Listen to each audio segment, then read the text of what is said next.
Well, good evening, good day, good night.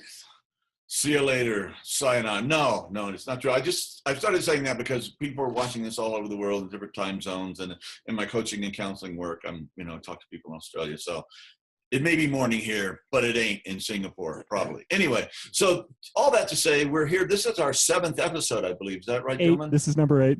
Number 8, man. It goes when you're having a good time. So we'd like to start with a quote, and I think Dr. Bob Weathers has a quote for us this morning. Yeah. Hi, everybody. We in our last episode, we talked about, we introduced Ken Wilber's quadrant model, and we talked about 3 of the 4 quadrants. The upper right-hand quadrant was the individual objective. The upper left is the individual subjective. The lower left is the collective subjective. You can refer back to our presentation to get those details. But one of the themes that we picked up in the last presentation was looking at the effects of trauma, which are typically mediated interpersonally. So those are upper left and lower left-hand quadrant phenomena, and how those affect the brain. And we want today to introduce talking about the lower right-hand quadrant, and I want to introduce it by sharing a quote that you guys will be familiar with, because Ken Wilber cites this throughout his writings, and it's Voltaire during the French Revolution, who voiced the battle cry of all those that were looking to supplant the absolutist monarchy. And the quote was this: "Remember the cruelties." And what he was talking about there was he wanted people to, it's very hard for any kind of massive regime change. We'll talk about levels in a later conversation, but the social and political context was evolving to the next higher level, and they were going to need to remember the cruelties that were perpetrated by the previous dispensation, which were the theocracies down through all the ages. And the cruelties specifically had to do with lower right-hand cruelties. And what we're talking about here are collective, external, measurable cruelties. This is another kind of trauma, but this was economic deprivation. This was social class, marginalization, etc. You guys can say much more about it. So remember the cruelties will be our entry point into looking at the lower right-hand quadrant. I'll pass the baton on to my colleagues for right now. We'll just dive in today. Yeah, so just the little simple diagram of the 4 quadrants is the upper left is my body. You've got to have a healthy, strong body. The I'm left-handed, folks. I always mess this up. The upper right is your body, okay? Yep. And that's physical health, and that's something that's super attacked and toxified by the whole disease of addiction. And then your upper left is yourself, your soul, your emotions, your spiritual, your traumas, your loves, your hatred, all that interior stuff. And then your lower left is your we space, it's your relational space. And I like to, my best friend is a dog, so I like to include that too with animals too. And there's a whole thing to be said about having pets and having dogs in recovery and early recovery. And she's your best friend too, John. Yeah, she's a pal, yeah. So anyway, I'll get off the dog thing. But anyway, it's a relational world, which really, really get hurt as you act out under the control of the addictive trance. And as you get well, you need to repair the essential relationships that you can. And you also need to create a new community, supportive communities to support your growth and be a part of that and give and take. And we're talking about the mirror neurons. I don't know if you mentioned that, but there's so much that how we are so connected now, and that is so important. And then the lower right, we're talking about the economic system, nature, all of that objective outdoor world that is the context for all of this stuff to happen. And I Guy Dupuy is our colleague, Bob and I, and one of our dearest friends. Yeah. He lives in South Africa. He's absolutely brilliant, and he's written books on integral recovery. And he's just a genius. So anyway, he sent me a paper one time. It was written by a neo-Marxist, and I can't remember the name of it, but it was basically, talking about tribal peoples and how they've been dispossessed and their cultures have been taken away, and often their lands and sent to reservations, the crappiest land we could find to put them on and stuff like that, and how the incidences of addiction are just devastating in these dispossessed, disowned, disenfranchised groups of human beings. And it was a compelling argument to reduce all the causes of addiction right down there to the lower right. And of course, that kind of oppression and dispossession and loss of identity, et cetera, affects the physical body, your traditional sources of nutrition are taken away from you, and you're giving other things that your body's not used to. All of that devastation happens there. Of course, the interior sense of belonging to a tribe and connected to the Great Spirit and your culture and all this stuff, that's been devastated. And the relational life as it begins to deteriorate, especially when alcohol moved into a lot of these things, absolutely horrible. And so, it's really, really convincing, but in integral terms, we say it's partial, but not complete. Or it's true rather, but partial. So there's a super very powerful argument about having to fix the lower right and just the systems and how, I was a young person running around the cities and the apartment complexes and, just kind of the malls, and it's a lonely place, there's so much work to be done down there, and I'll stop it for there if anybody wants to, riff off of that. As one's addiction deepens, the further you go down this rabbit hole, certainly this was the case for me, the harder it is to fix it and climb back out because of some of these fourth quadrant factors. For example, I had a really hard time sustaining employment when my addiction really set in. When I was in the depths of this thing, I couldn't stay sober long enough to hold a job, and that caused all kinds of economic problems. I couldn't afford things. I couldn't pay my rent. I had a lot of problems there, and the longer that employment gap went on, of course, the less desirable you look to employers in the future, and that makes it even more difficult to climb back out of that rabbit hole. People who, for example, have DUI or other things on their record, it just makes it hard to get all these other factors back in place. And so when you struggle to get back into society, to get money to pay your bills, you feel just worse. This is upper left now. It affects the upper left quadrant because you have no ability to get yourself out of it because of these lower right quadrant factors. Despair and hopelessness. Despair and hopelessness. There's the self-esteem issues that come from, this is largely our society and our culture too, but we define our identities and our worth based on our employment and our status. And, for some people, the amount of money in the bank and these lower right quadrant things affect your relationships with people and your psychology, your perception of yourself. And so getting oneself out of addiction requires oftentimes a lot of really hard work in getting through these things too. You have to continue to try and rebuild there. Now, again, in my case, the spiral to recovery involved starting with the daily practices and doing some of the other things, exercise in particular, along with meditation every single day to rebuild my upper left quadrant, my self-esteem, my ability to create relationships with people, which eventually led to being able to repair some of the things in the other problem in the lower right quadrant, finding employment, starting to rebuild my bank accounts, pay off my debts, etc. But without that, you slide just right back down into it, and that keeps people stuck. Yeah, when our house here was a treatment center, for a small treatment center for a number of years, we had a lower right quadrant expert, and that was my assistant Heidi. So you get the students, and okay, what's the situation here? Well, I got this court date coming up, and I don't have a driver's license. I got all this debt, so we start writing the judges and say, we're in treatment. This is what's going on, and can we, Your Honor, can we, we can push it back so we can finish treatment. And usually the court system is really, pro that. They'd rather you be in a treatment center than in a jail. It costs a lot less, and there's some hope, of actually getting better. And I need to send my first check to start paying off this debt. And, I need to do whatever I have to do to get a driver's license. They have things, I don't know, it's all over in California where you have to blow into a thing if you're an alcoholic and you've been busted for a couple of DUIs or something. You even start your car, you have to be sober. So all this stuff. And I found that just having somebody there working with them and starting those first few steps, instead of just going, oh my God, there's nothing to be done, just take a first step in the right direction and start to correct these imbalances and all the messes that have been made in the lower right quadrant, was really inspiring. And people go, okay, the journey has begun. The wheels are starting to roll. We're getting down the road, and it was inspiring and fun to be a part of that. I feel like that society bears responsibility, and I think the lower right-hand quadrant really draws that piece in terms of social justice and so on. You were referring earlier to Guy Duplessis and the article he sent you by the neo-Marxist.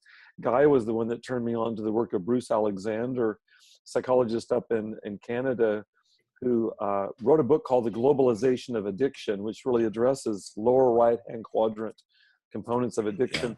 But specifically, what I was most impressed by with Alexander's work is his work with what was called Rat Park.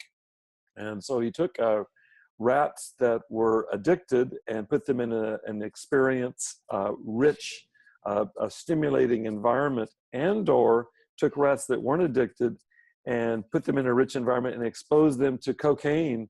And very interesting, rats that are in a rich environment, I'm talking about a rich environment of things to do. It would be like stimulating activities and connection with one another and good light, etc. You put them in an environment, they're not susceptible to addiction. They don't get addicted. Yeah. And if they are addicted, part of their treatment and their resolution of addiction is being in the right kind of environment. And so I liked what you just said, John, I remember reading a statistic in the last year or two that for every dollar that we spend on addiction treatment, we save $7 that are otherwise spent on incarceration and hospitalization. And so we've got a crazy priority, I think, and this is another social issue, at least to my view, got a crazy priority where we'll spend money building new prisons, and we'll fill our hospitals with people that are dying of addiction, but we won't treat addiction. We won't treat it in a primary kind of way. It reminds me of Bruce Alexander's work. Is like, can we get our heads out of the sand? I'll be kind about this, and begin to address what can we do to pump resources into communities across the country, create social programs, create a human park, so to speak. And the dividends they're undoubted from the research. We just haven't gotten to that place yet.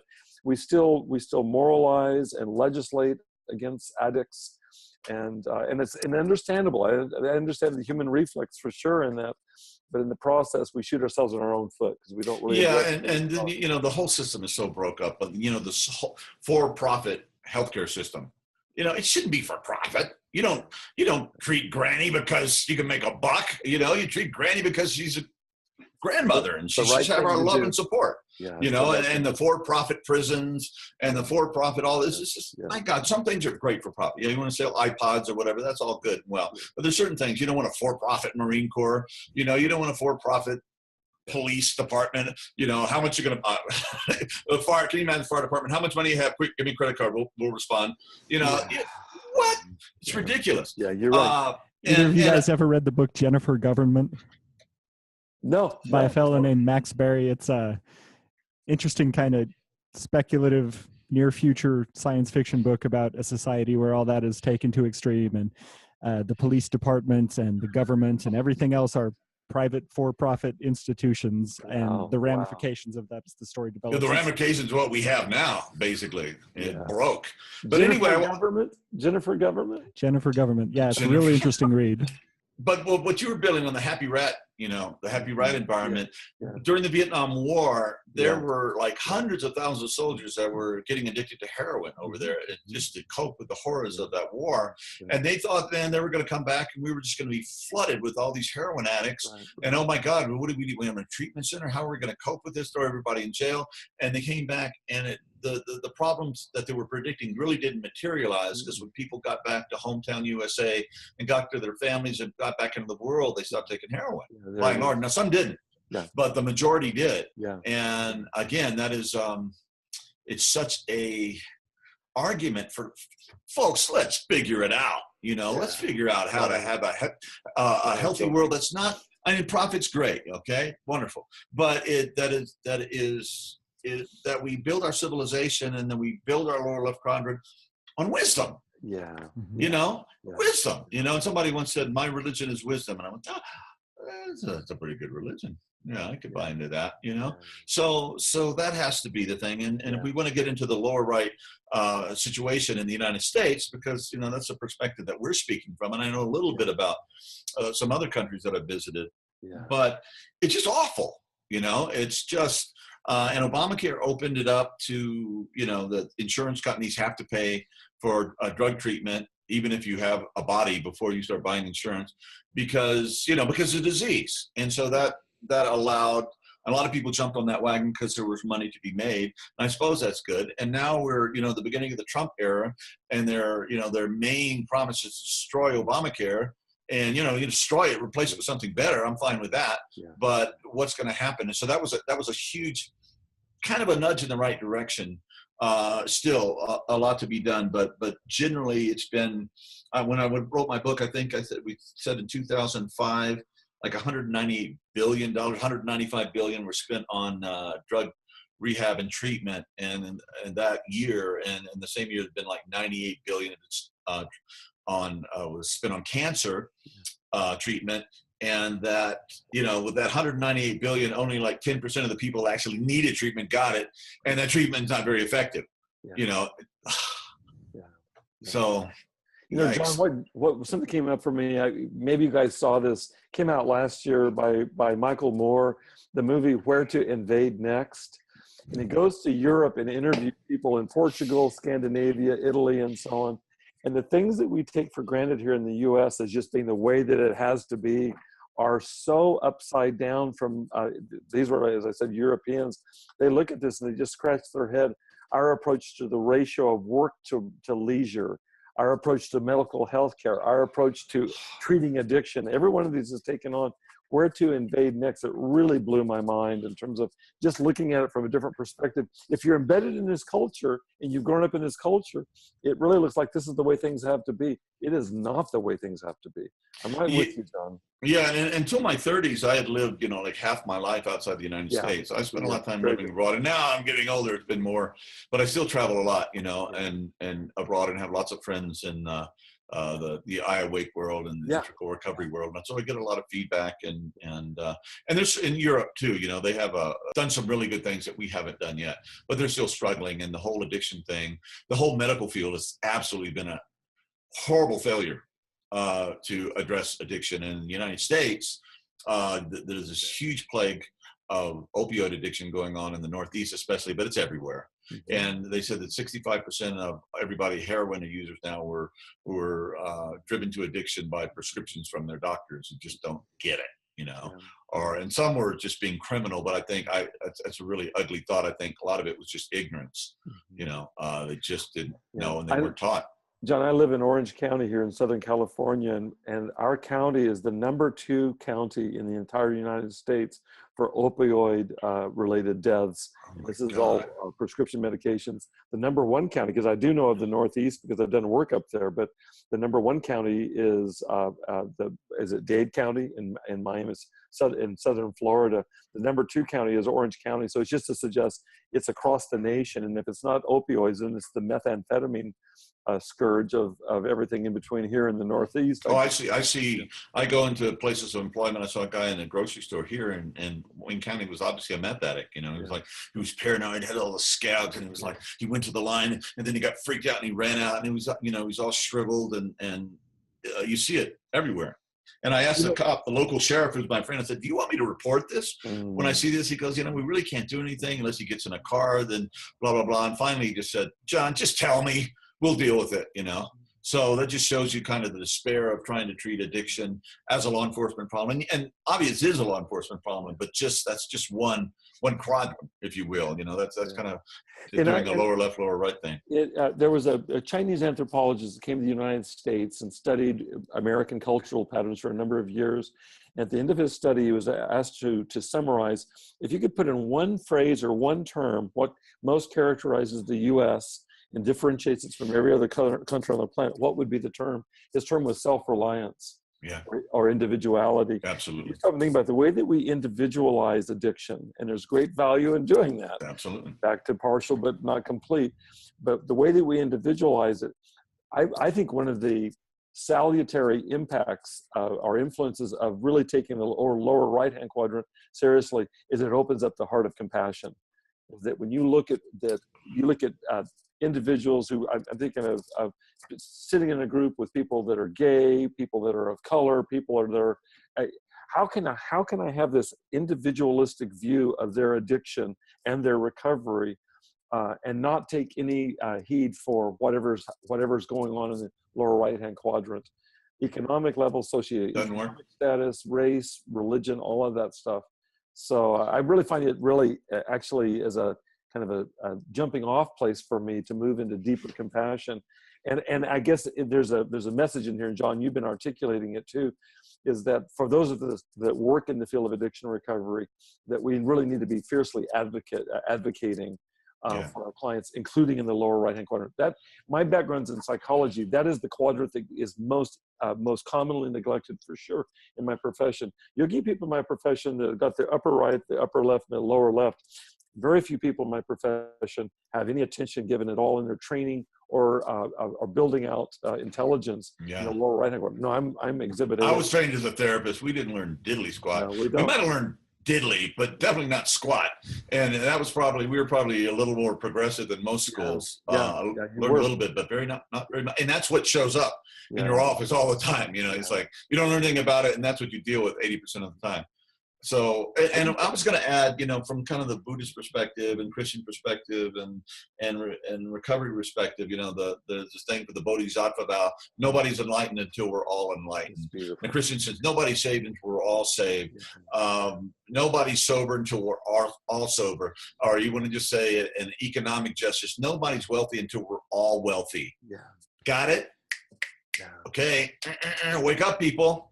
We're all in this together. And until we deal with that, we're going to have nothing but wars and problems and this ongoing thing. And there's just too many of us now bopping around the planet, and too much, technology and awful things going on. We do not get it together and love one another and realize that everybody needs a shot at dignity and education support and healthcare, and not just all that right-hand quadrant stuff, but also interior development ongoing for all of us. And we recognize that we're just going to be, in a lot of trouble. And that's why I think that what we're discussing here and the work we're doing here actually has wider ramifications and mere recovery, which is one of the worst problems in the world right now. I call it the fifth horse of the apocalypse. It's just enormous.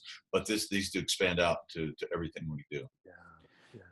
Part of the problem with resolving that fourth quadrant and really getting the attention that we need there is that so many people, and again, I'm speaking from the perspective of a U.S. citizen here, but part of the problem is getting everybody to agree on what needs to be done, because in the lower right quadrant, we're dealing with everyone. And without jumping the gun and getting too deeply into levels here, because that's for another episode, not everybody agrees on what the right solution is, and won't unless we continue to work on evolving.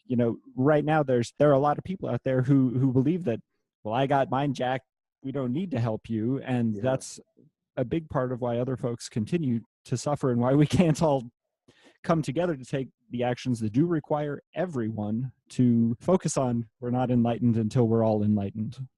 And who actually suffers more, the victimizer? Who is spiritually more screwed from the concentration camps? The SS guards who actually did it, or the people ordered it, or the victims? In one case, you can say the victims really got all better, but, than the people that are actual oppressors, So you can be on top, you can have all the money, and you can have the gold-plated everything, or solid gold toilet, or whatever these things are that are seen. But if your soul, Jesus said, what does it profit a man if he gain the whole world and lose his own soul? You think you're winning, but you're not, Ultimately, you're losing at what really matters most. So. You remind me of a story, it may be apocryphal, but it's attributed to the Tibetan Buddhists during the time of the communist takeover of Tibet in the late 50s. They came into Lhasa and they invaded one of the monasteries there, and all the Buddhist monks had committed suicide. And the message that they wanted to give is that they didn't want the communist soldiers to have it on their conscience that they came in and killed the Buddhist monks, so the monks did it themselves. You want to talk about bodhisattva? Isn't that amazing? I don't want you to have this on your conscience, and so.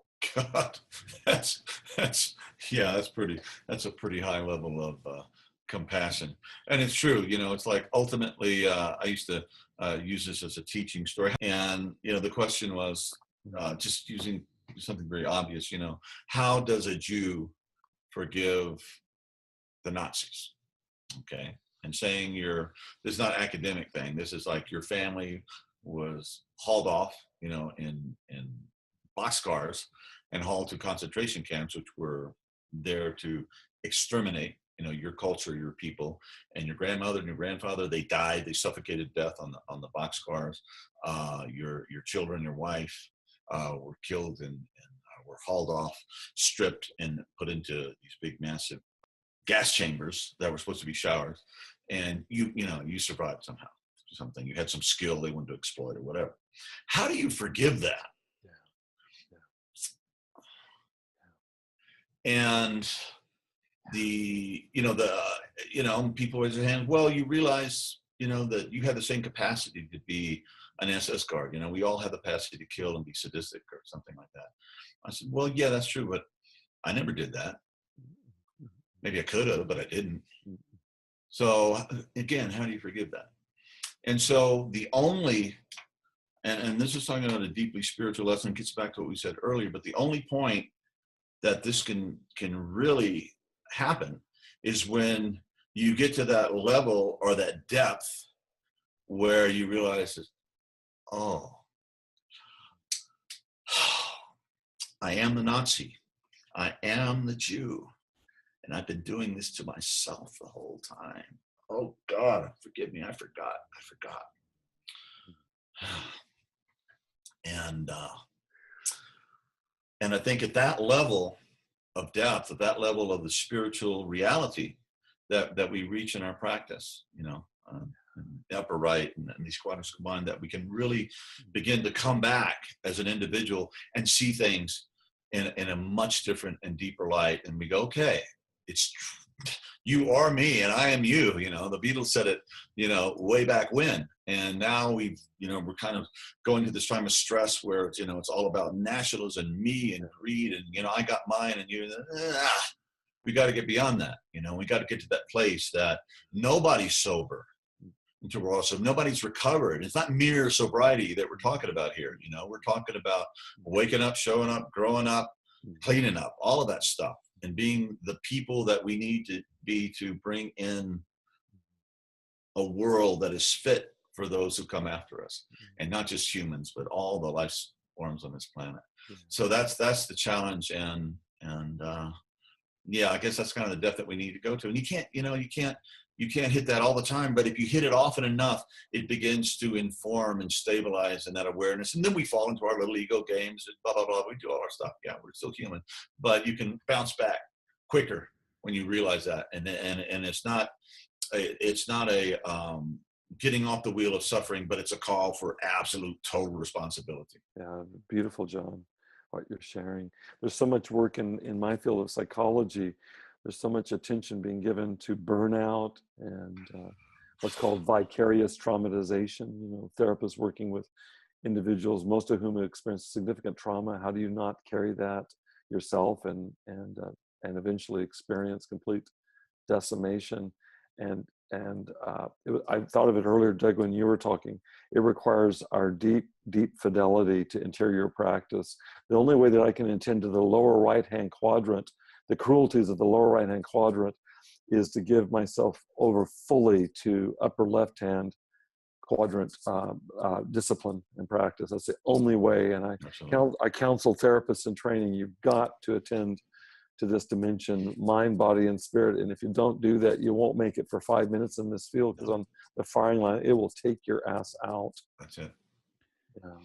And you'll become just part of the problem instead of part of the solution. You'll just be crushed by it.